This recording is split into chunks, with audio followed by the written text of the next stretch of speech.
Kemudian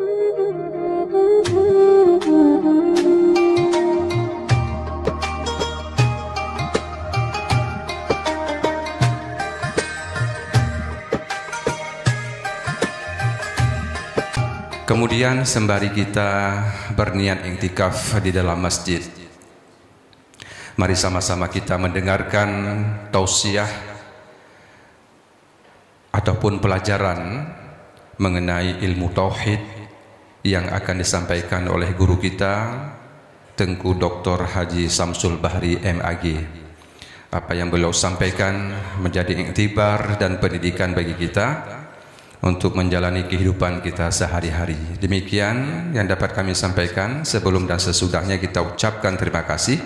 Wassalamualaikum warahmatullahi wabarakatuh.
Assalamualaikum warahmatullahi wabarakatuh.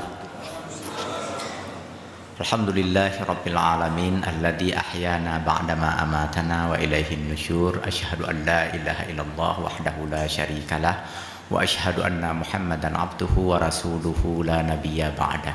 Allahumma salli wa sallim ala sayyidina wa maulana Muhammad wa ala alihi wa ashabihi wa man tabi'ah. Syukur alhamdulillah Allah berikan kemampuan, kekuatan, kesempatan kepada kita untuk membuat pilihan terbaik dalam memulai hari ini. Pilihan terbaiknya yaitu menunaikan sholat fardu subuh secara berjamaah di awal waktu dan di masjid. Semoga menyemangati dan memotivasi kita untuk membuat pilihan-pilihan terbaik di sepanjang hari ini, dan juga memotivasi seluruh anggota keluarga kita, sahabat dan kerabat kita, orang-orang kita kenal dan yang mengenal kita, agar bisa membuat pilihan-pilihan terbaik di setiap awal hari-hari mereka. Tak ada pilihan yang lebih baik daripada pilihan ini, pilihan menunaikan salat fardu secara berjamaah di awal waktu dan di masjid.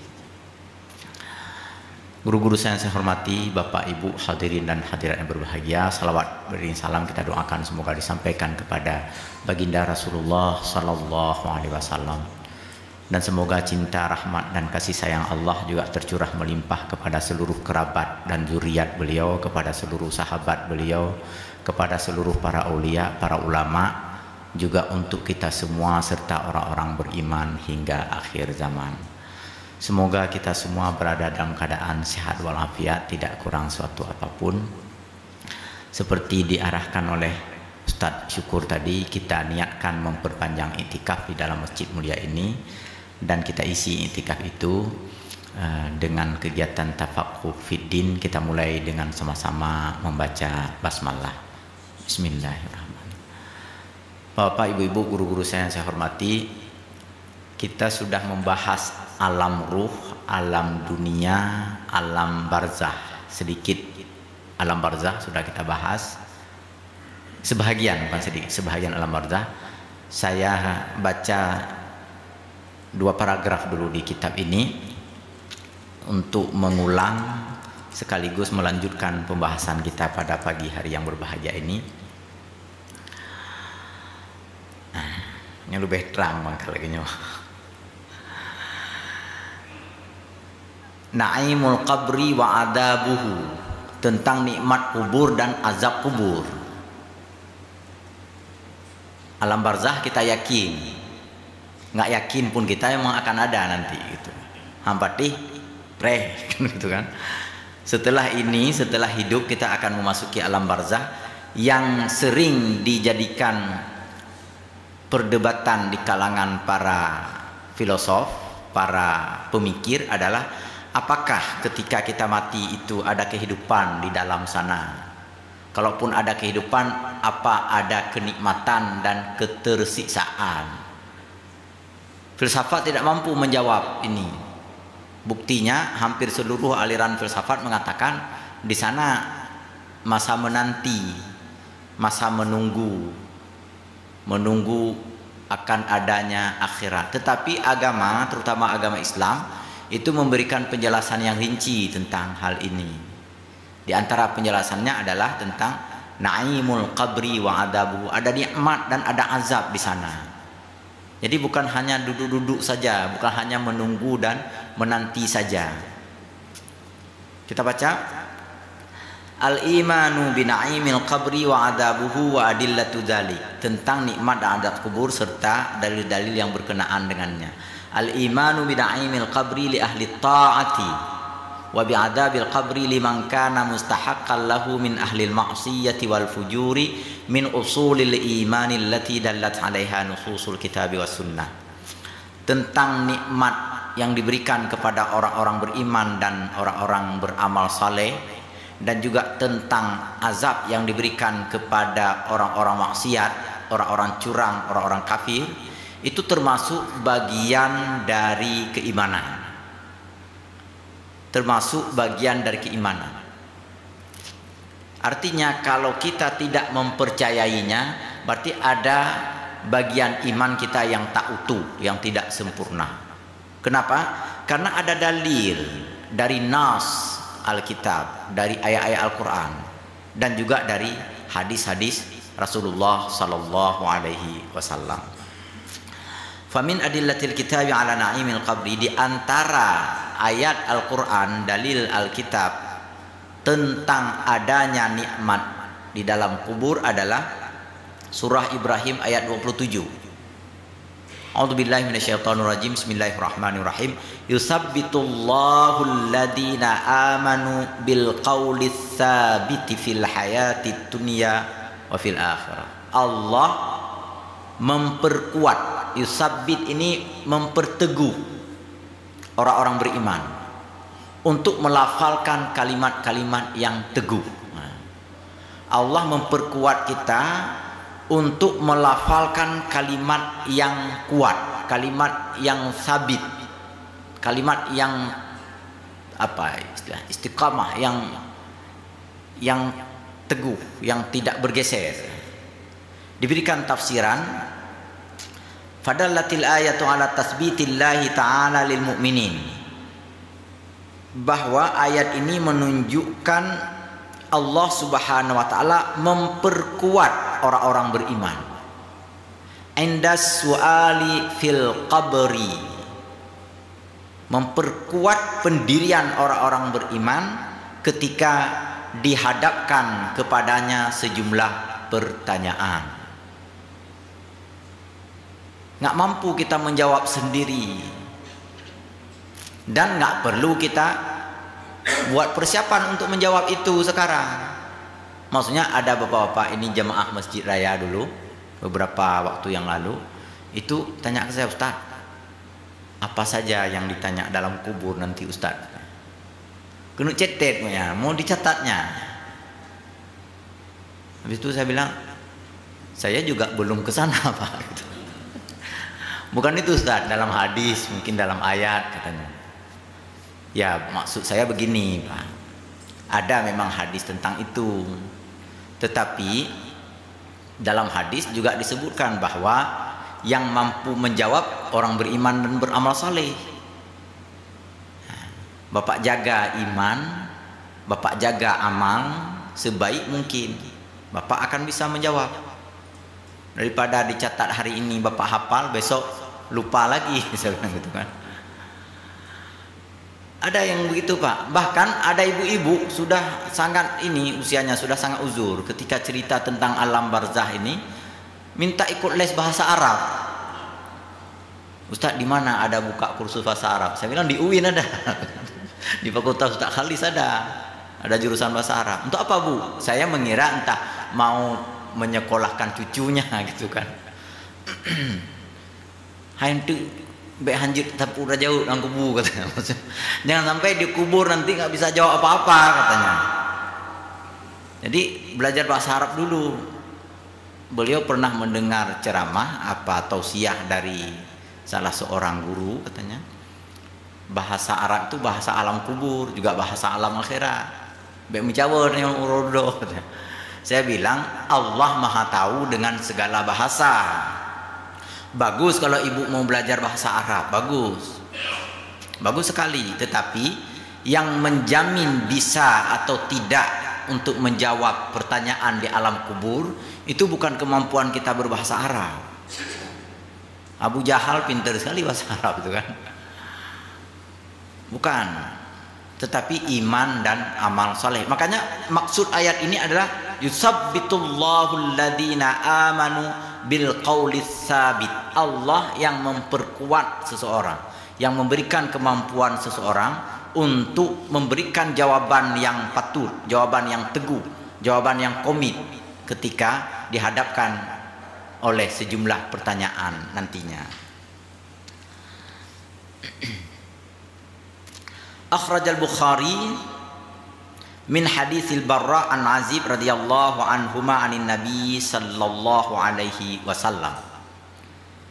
Ada hadis riwayat Imam Al-Bukhari, hadis sahih dari Al-Barra bin Azib, salah seorang sahabat Rasulullah sallallahu alaihi wasallam. Al-Barra ini mendengar dari Rasulullah yang bersabda begini, "Idza uqidal mu'minu fi qabrihi utiya summa syahida an la ilaha illallah wa anna muhammadar rasulullah fadzalika qauluhu yusabbitullahu alladhina amanu bil qaulis sabit." Kata Rasulullah, apabila seorang hamba yang telah meninggal dunia nanti dibaringkan ke dalam kubur, lalu kemudian ditutup liang kuburnya, sungguh datang kepada dia, sungguh datang kepada dia kesaksian. Utia ini didatangkan kepada dia kesaksian. Asyhadu alla ilaha illallah. Maksudnya diberikan kemampuan kepada dia, kemampuan untuk melafalkan kalimat asyhadu alla ilaha illallah wa anna muhammadar rasulullah. Maksudnya kemampuan untuk melafalkan dua kalimat syahadat. Kata Rasulullah, inilah kata Rasulullah makna daripada ayat Al-Quran surah Ibrahim ayat 27 tadi yang sudah kita baca. Yusabbitullahu alladhina amanu bil qaulis sabit. Allah memperkuat orang yang beriman untuk melafalkan kalimat yang teguh itu. Apa kalimat yang teguh? Dengan demikian, kalimat yang teguh adalah asyhadu alla ilaha illallah wa asyhadu anna muhammadar rasulullah. Ini nikmat kubur ini. Dulu pernah kita bahas di sini, menjelang ajal saja, ketika sekarat saja, itu sangat susah kita melafalkan kalimat la ilaha illallah. Nggak ada kemampuan dari kita.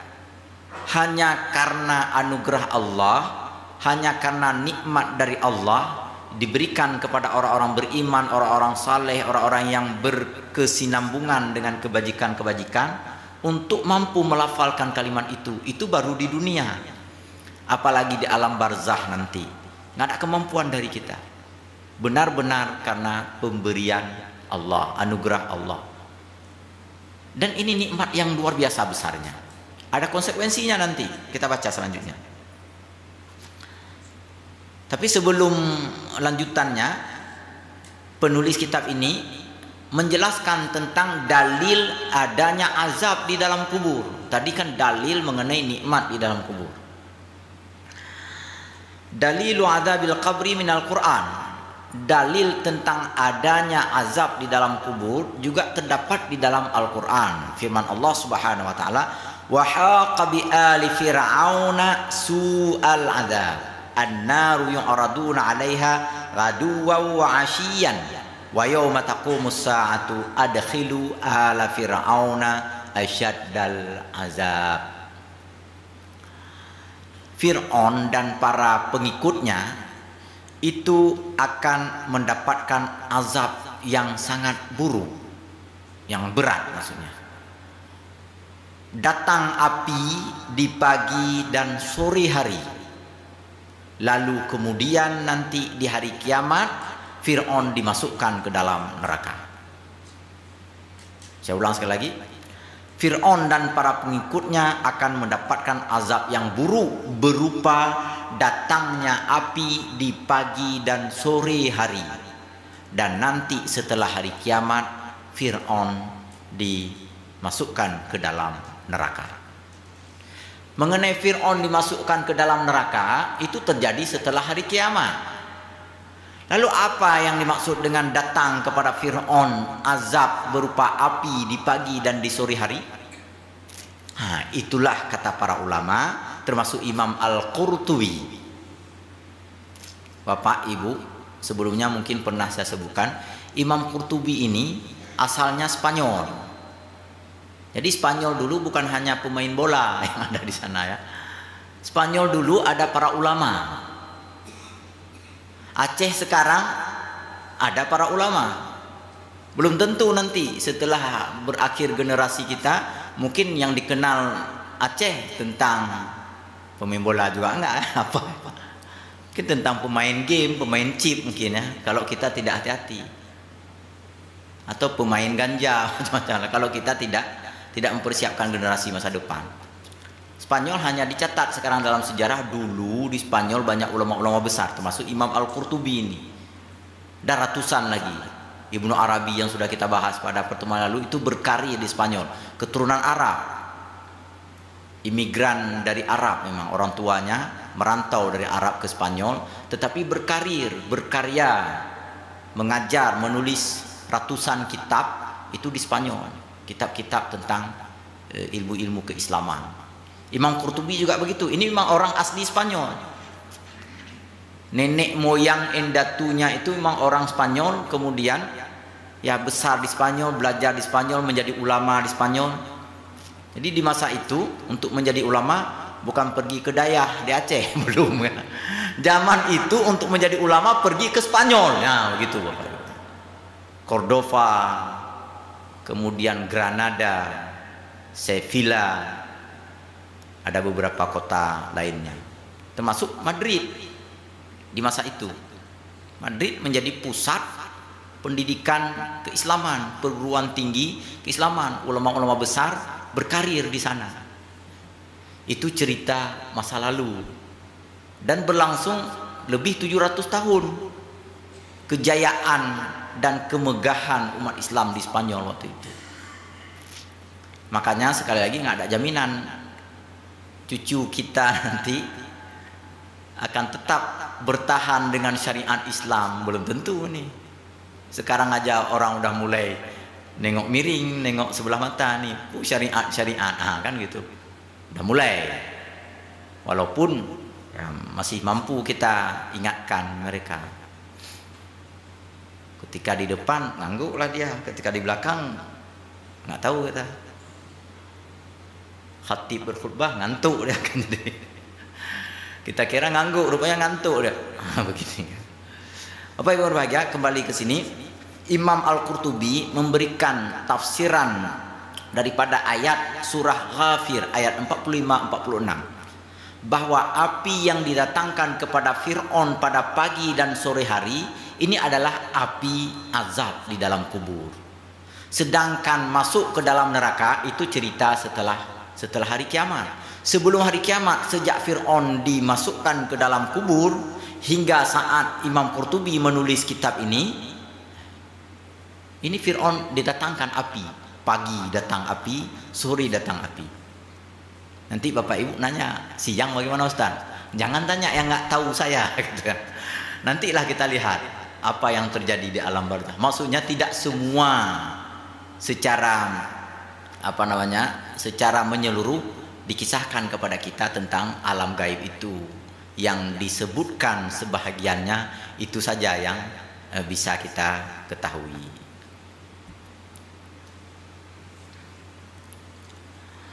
Kemudian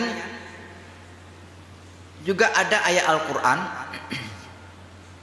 Surah At-Taubah ayat 101. Ini istidlalnya Imam Qurtubi, menghubungkan antar ayat-ayat Al-Quran. Tadi surah Ghafir ayat 45-46 dihubungkan oleh Imam Qurtubi dengan surah At-Taubah ayat 101. Sanu'adzibuhum marrataini summa yuradduna ila adzabin adzim. Fir'aun dan orang-orang kafir kami azab 2 kali, dan setelah itu kami masukkan dia kepada azab yang terdahsyat. Kami azab orang kafir dan juga Fir'aun itu 2 kali, dan kemudian kami masukkan dia ke dalam neraka, tempat azab yang paling dahsyat. Berarti 3 kan? 2 kali tambah 1 kali. Yang 1 kali itu di akhirat, yang 2 kali ini apa? Nah, Imam Qurtubi mengatakan yang 2 kali itu, itulah yang pertama azab dunia, dan yang kedua azab di alam kubur. Mana azab Fir'aun di dunia? Itu ditenggelamkan di laut ketika mengejar Nabi Musa. Orang kafir lain gimana nih? Ada orang-orang kafir yang misal ini di Israel misalnya, di Uighur, di Rohingya dan sebagainya, yang jahat-jahat itu. Nah, ada ayat lain.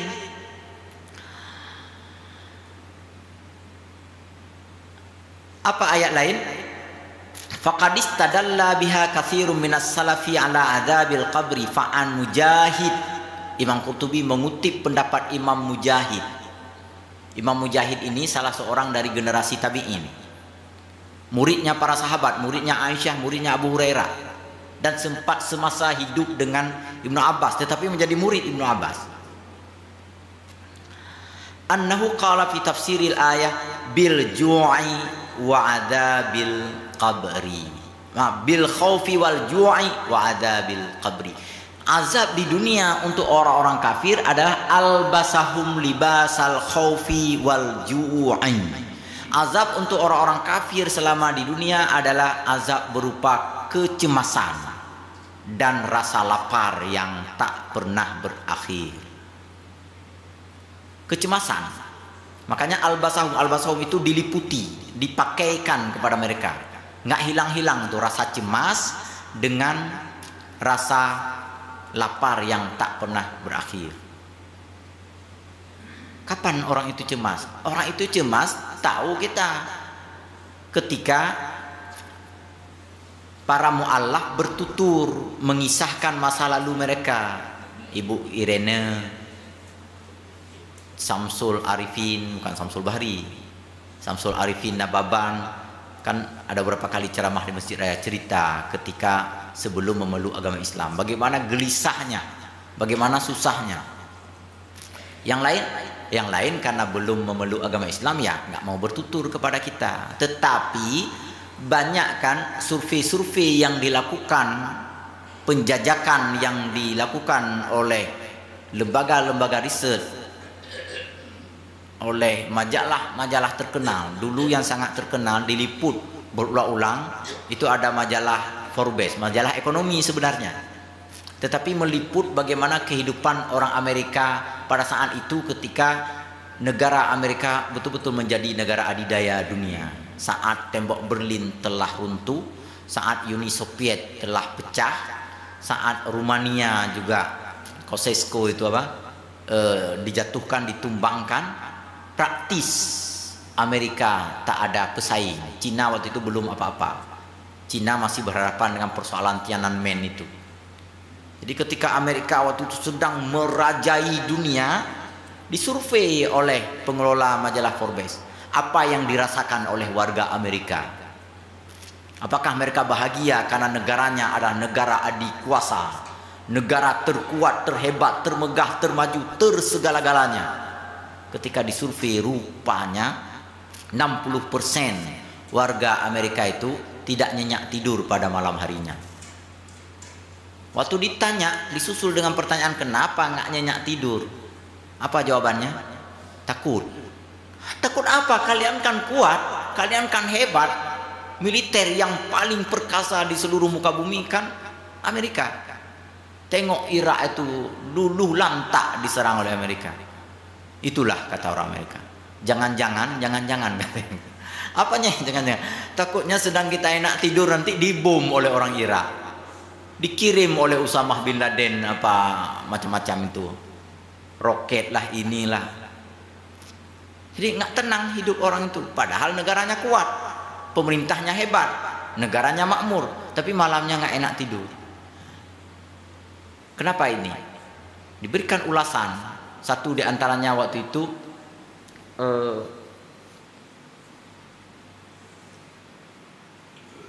lupa pula saya namanya. Ada seorang pakar jurnalistik Indonesia kerja untuk Humpus, saya lupa namanya. Baik. Intinya adalah kata beliau itu yang saya sudah lupa namanya sekarang. Kata beliau itu, apa yang membuat mereka tidak tenang, tidak aman? Karena nggak ada iman. Iman dengan aman itu cuma berbeda huruf A dengan huruf I. Dalam bahasa Arab masih sama, sama-sama huruf hamzah, huruf alif itu kan. Aman, iman tuh masih sama huruf, cuma beda baris saja. Kalau bahasa Indonesia, aman dengan iman cuma beda huruf A di awalnya dengan I, yang lain sama semua. Jadi antara iman dengan aman itu saling berhubungan. Kalau kita memiliki iman, maka kita akan merasakan aman. Iman apa artinya? Percaya kita. Saat kita menumpang bus L300 misalnya, malam pergi dari Banda Aceh misalnya ke mana? Ke Idi atau ke Langsa. Malam ini naik kita L300. Nengok supir sejak jemput kita udah sebentar udah masuk ke pagar orang misalnya kan, kena sepeda orang lah, kena entah apa. Itu sepanjang perjalanan nanti nggak tenang kita, karena kita nggak yakin tentang supirnya itu. Ini supir ugal-ugalan nih. Apalagi kalau supir begitu masukkan gigi kedua berhenti mobilnya tiba-tiba, berenang mati motor misalnya, itu nggak nyaman kita. Tetapi kalau kita tahu supirnya itu baik mengemudi, maka tenang kita ketika dia bawa. Tertidur-tidur kita di dalam. Kenapa bisa tertidur-tidur? Karena kita yakin bahwa supirnya itu baik dalam mengemudi. Ini baru perkara antara kita dengan supir itu. Apalagi kalau kita yakin Allah memberikan perlindungan dan keselamatan untuk kita semua, akan merasa aman. Maka Fir'aun itu diazab dengan tenggelam di Laut Merah. Orang-orang kafir diazab juga oleh Allah di dunia ini dengan rasa takut, karena nggak yakin dia akan adanya pemeliharaan Allah.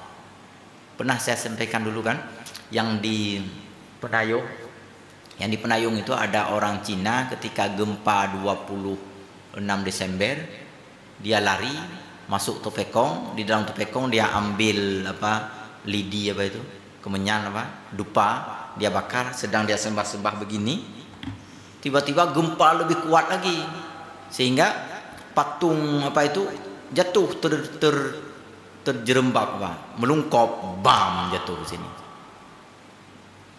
Tertulis di belakangnya Made in Hong Kong gitu kan. Yang nyembah ini, yang si Cina ini langsung merasa nggak aman di sini nih. Dia sendiri nggak bisa menyelamatkan kedudukannya. Maksudnya dia duduk aja bisa melungkop gitu, bisa terjatuh, nggak aman nih. Apalagi untuk menyelamatkan kita katanya. Apalagi tertulis Made in Hong Kong nih, lari terus dia keluar dari Topekong itu. Itu waktu itu Cinanya dari Medan, dia berliburan akhir tahun ke Aceh, dia singgah di kerabatnya di Penayung. Entah mau ke Sabang, entah baru balik dari Sabang, saya lupa. Nah, setelah itu, itulah pada hari itu dia nggak tahu mau lari kemana, masuk ke dalam Topekong. Setelah kejadian tadi dia lari ke Kuta Alam. Setelah itu besok atau lusanya dia kembali ke Medan. Beberapa bulan setelah itu balik lagi ke Banda Aceh untuk memeluk agama Islam. Dia datang ke Masjid Raya Baitur Rahman untuk memeluk agama Islam dan dia tuturan ini. Saya menyampaikan tausiah untuk dia waktu itu. Setelah saya sampaikan tausiah, dia pula menyampaikan tausiah untuk saya. Saya Ustadz, katanya. Waktu itu seperti tausiah tadi. Di pelajaran juga bagi kita. Jadi ketika orang-orang kafir tidak meyakini adanya pelindung dia, maka dia merasa gelisah, merasa takut dan merasa cemas. Ini azab Allah ini. Azab Allah di dunia. Kemudian libasal juga azab berupa rasa lapar yang tak pernah berakhir. Bukan lapar secara fisik, perutnya penuh, tetapi rasa ingin memiliki semuanya terus menerus. Udah ada ini pingin lagi, ada lagi pingin lagi yang lain, ada yang lain pingin lagi yang lain, nggak pernah habis-habisnya. Di dalam ayat Al-Quran dikatakan alhaakumut takasur hatta zurtumul maqabir. Kalian terlalaikan oleh kegiatan memperbanyak, kegiatan mengoleksi harta benda sampai kalian masuk kubur baru selesai kegiatan koleksi-koleksi itu. Ketahuilah bahwa ini azab ditimpakan oleh Allah kepada orang kafir. Oleh karenanya tidak patut dan tidak pantas orang beriman memiliki perasaan-perasaan ini. Yang pertama perasaan takut, cemas berlebihan. Yang kedua perasaan ingin terus menerus. Nggak patut kita miliki ini. Jadi begitu kita ingin, nggak usah kita inginkan, kita kendalikan diri. Walaupun ada yang memang perlu kita turuti sesekali, ingin minum kopi pagi-pagi misalnya, ya nggak apa-apa. Tapi jangan semua segala keinginan diperturutkan. Ini azab di dunia. Satu lagi, dan apa ini maksud dengan, kan tadi diazab 2 kali, sanu'adzibuhum marrataini summa turadduna ila azabin azim. Diazab di dunia 1 kali, kemudian 1 kali apa? 1 kali lagi adalah azab di alam kubur. Baru setelah itu azab di hari akhirat. Ini dalil mengenai adanya azab di dalam kubur. Bapak Ibu yang berbahagia, ini kira-kira pembahasan tentang dalil mengenai nikmat dan azab kubur yang kita bahas pada pagi hari yang berbahagia ini. Insyaallah kita lanjutkan nanti dengan apa konsekuensi dari kemampuan menyampaikan syahadat, kemampuan menjawab pertanyaan-pertanyaan yang dihadapkan kepadanya nanti di alam kubur, akan kita bahas pada pertemuan mendatang. Untuk kali ini kita padai sampai di sini. Sebelum saya tutup, mungkin ada yang mau menanggapi atau menanyakan pertanyaan-pertanyaan. Saya persilahkan dengan segala hormat. Kalau di tema yang lain, mungkin ada yang mau menyampaikan pengalaman-pengalaman. Di sini belum ada pengalaman kita tentang azab kubur, jadi nggak usah disampaikan.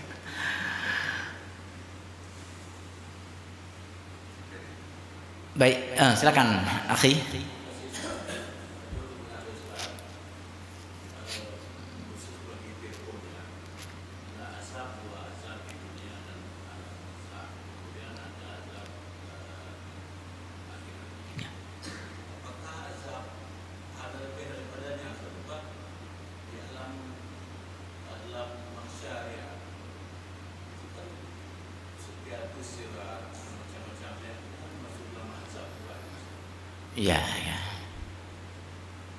Ya, nanti akan kita bahas itu. Itu sudah yaumul qiyamah. Jadi sirat, hisab, mizan itu yaumul qiyamah. Artinya mahsyar juga itu sudah hari kiamat. Jadi setelah hari kiamat ada azab lagi nanti. Itu dirincikan dalam ayat dan hadis-hadis yang lain. Yang jelas itu setelah hari kiamat. Ini yang Qurtubi tadi menyebutkan sebelum hari kiamat. Jadi di dunia Fir'aun tenggelam di laut, kemudian di alam barzah didatangkan api pagi dan sore hari. Orang-orang kafir lain di dunia ada rasa takut dan rasa lapar terus menerus. Kemudian di alam barzah ada azab berupa itu juga api yang didatangkan pada pagi dan sore hari. Nah, nanti ada azab akhirat mulai dari mahsyar nanti. Betul lah. Nanti kita lanjutkan pada pertemuan selanjutnya. Mulai dari mahsyar terus menerus tersiksa oleh suasana dan keadaan. Dari mahsyar nanti kita menuju kepada hisab. Nanti ada mizan. Setelah itu ada sirat. Nah, setelah sirat itu baru azab yang abadi, azab yang kekal di dalam neraka. InsyaAllah nanti akhi setelah ini. Baik, kita padai sampai di sini. Lebih kurang saya mohon maaf, kepada Allah sama-sama kita mohon ampun. Subhanakallahumma bihamdika asyhadu an la ilaha illa anta astaghfiruka wa atubu ilaik. Wassalamualaikum warahmatullahi wabarakatuh.